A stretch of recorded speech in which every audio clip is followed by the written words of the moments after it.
the 2024 C8 Corvette Stingray. Guys, I have a newfound appreciation for this car. Initially, when these things first came out, they were asking over $100,000. The same thing's pretty much happening with the C8 ZR1 right now. Most of those are $250,000 plus dollars.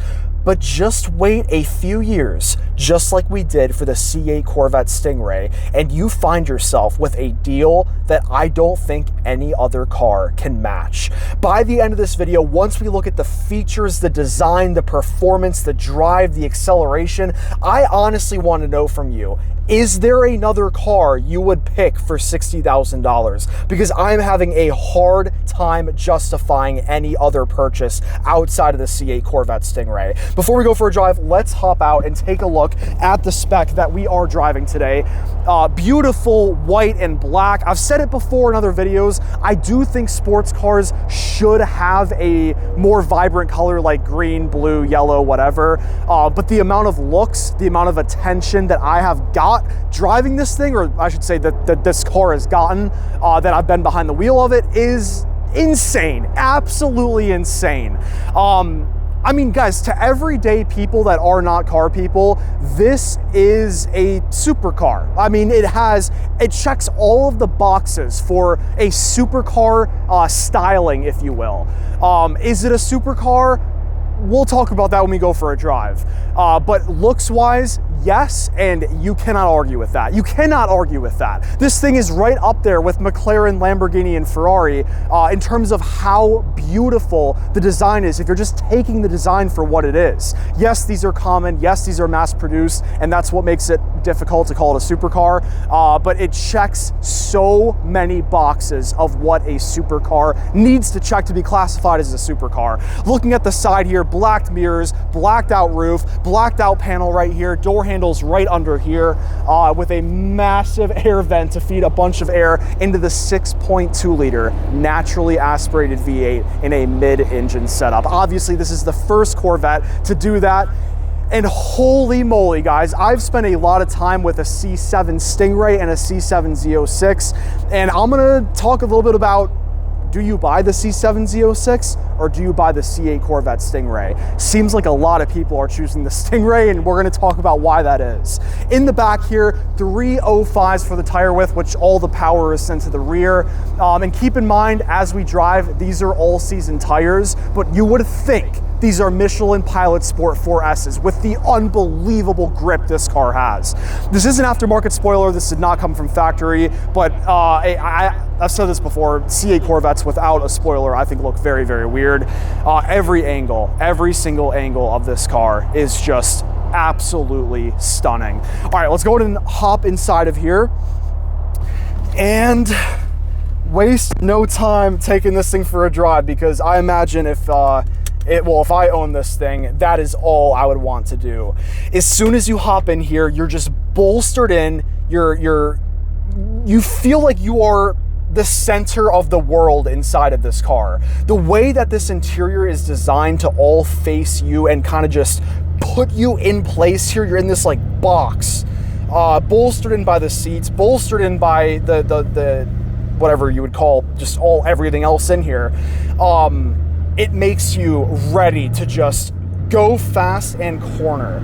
But I want to start this video off by mentioning that it's not all about that. You throw this thing in Tour mode, you're granted by this beautiful animation, which all drive modes have very cool animations to go with it. But you realize in Tour mode that this could be such an easy car to live with. It is very, very comfortable in Tour mode. It is easy to steer. Visibility is good. I mean, outside of if you're looking to the right and changing lanes, you do have to put all of your trust in the mirror, passenger side mirror. You've got the camera display of your rear view mirror to make up for, well, the absolutely no visibility you would have if it didn't have that.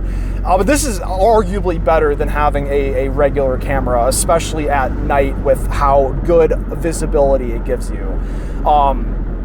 So visibility, practicality with front trunk space, back trunk space.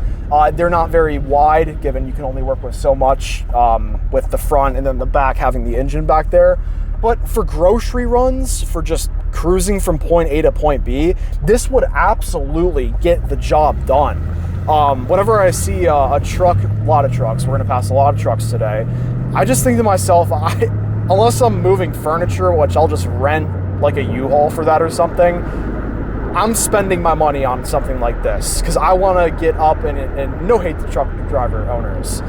They probably have less speeding tickets than me, but I want to wake up excited to drive something like this.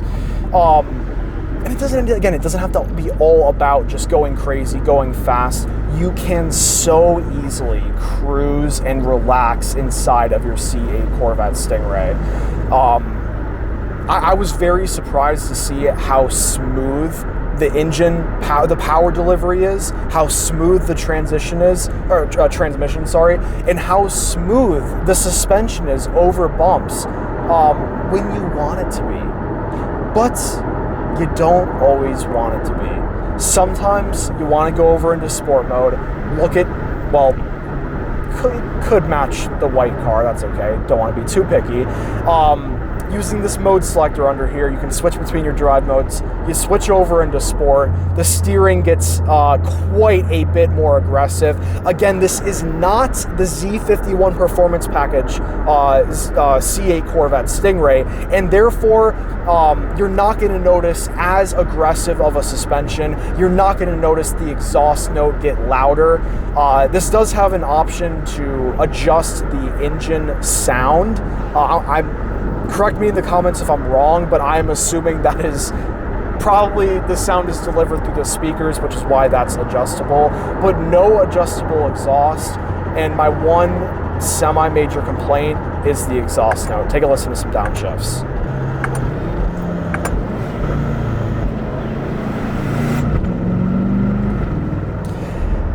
It's very quiet when you just get a base model out of the factory and drive the thing. When you floor it, you'll hear that in a second, it can sound a lot more aggressive than what you just heard, but I don't always want to be flooring it. Well, let's do that actually right now. Let's go from first gear. Take a listen. Oh my gosh, and the speed, the acceleration of this car is so far beyond what it should be for the price point that this thing is at. Oh my gosh. That's what Corvette does. I think looking at the C7 Corvette Z06, there's almost no car that competes with that thing under like $150,000, $200,000, except for the Shelby GT500. But I think Corvette set the bar so high for what performance should look like at the $70,000 price point that it caused Ford to just go nuts and build a car that can barely reach high mileage at all. The GT500, you cannot find high mileage examples of that like anywhere.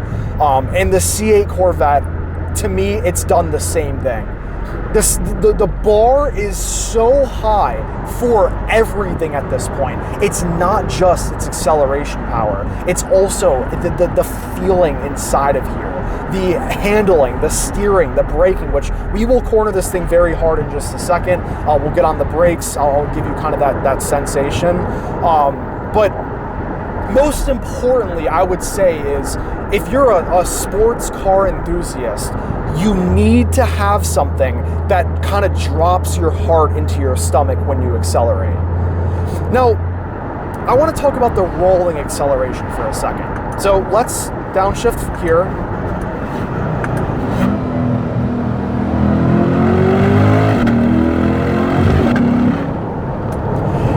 First gear, second gear, and third gear all have power delivery throughout the entire RPM range that will make you either very happy, you'll be smiling, or you'll be kind of frightened if you're not used to this power. And I'll tell you right now, I'm used to high horsepower cars. Hold on, we gotta do a launch control right here. We're in sport mode, so that just means we gotta, oh, no, we can't, we'll do it in a second, sorry.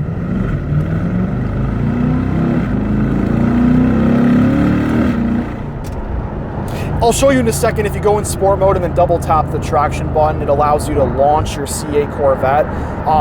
And just on the topic of acceleration, both from a launch and also from just rolling, it is hard for any other car to compete with this at this price point. Now, once you're in fourth gear and you floor it, you're not going to love the feeling from there and beyond. I just don't think, I mean, 490 horsepower can only do so much.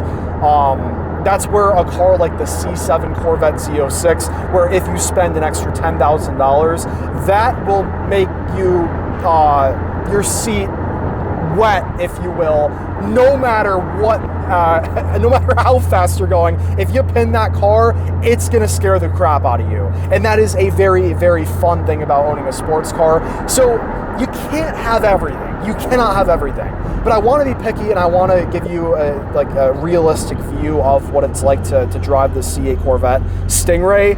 And, but let's be honest with ourselves, guys. How often are you rolling at 60, 70 miles an hour and pinning the throttle? Like, you're asking for trouble if you're doing that. So very rarely are you going to need that. And that's adding on to the point of why get anything but the C8 Stingray. Hold on, let's corner this real quick, see how it does. All season tires. Okay.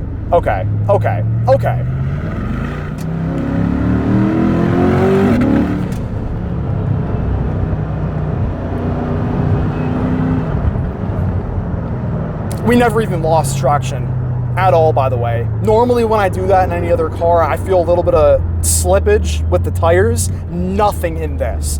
I keep pushing this car so hard in corners that I'm like, I am feeling unsafe, but yet it doesn't lose traction. And so that means it is capable of more. And with all season tires in wintertime.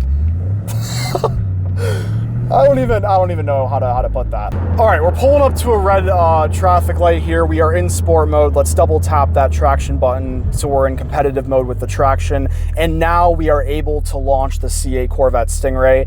And you just saw the cornering. You just saw some accelerations already rolling. Watch what this thing can do from 0 miles an hour. And let's make it a 0 to 60 test.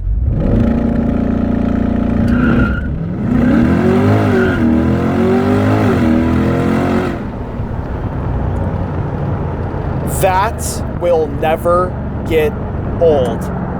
Speaking of a car like the C7 Corvette Z06 or any car with significantly more power than this, nothing that I have driven touches the way this thing can launch off the line. Nothing. This will make your heart drop more than a 600, 700, 800 horsepower car will.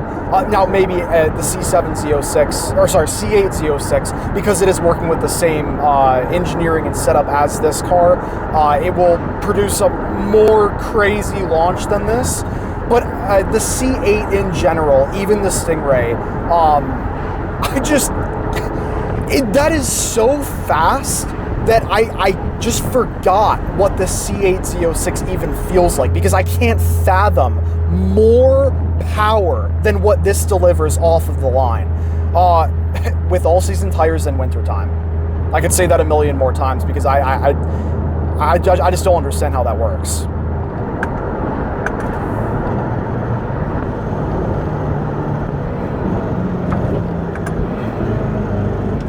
Very fast shifting dual clutch automatic transmission, but disappointingly, the downshifts, guys, are just not really there. It almost sounds like a 4-cylinder every time I downshift. So if you were to buy a C8 Stingray without the Z51 performance package, having a better exhaust on this thing, in my opinion, is a must. Sound, for me, is a huge enjoyment factor of a sports car, and this thing does not really give you sound that would make you happy. What is cool is with the Z06, you spend an extra $40,000, you get an extra So this makes 490 horsepower, that makes 670. You get an extra 180 horsepower in the Z06 and sound that doesn't even come close to this. It is so much better than the Stingray. So I guess I can understand why they did that. But if I'm buying a Stingray and not planning on upgrading to the Z06 or getting a Z06, I would need to do something to the exhaust note of the Stingray. Now, an important mention before we do wrap up this video is, given this is the base model C8 Corvette Stingray, you can notice that there are some blank buttons in here. No heated, no cooled seats, no heated steering wheel, no bigger brakes, no cool aerodynamics from the factory, no performance exhaust system.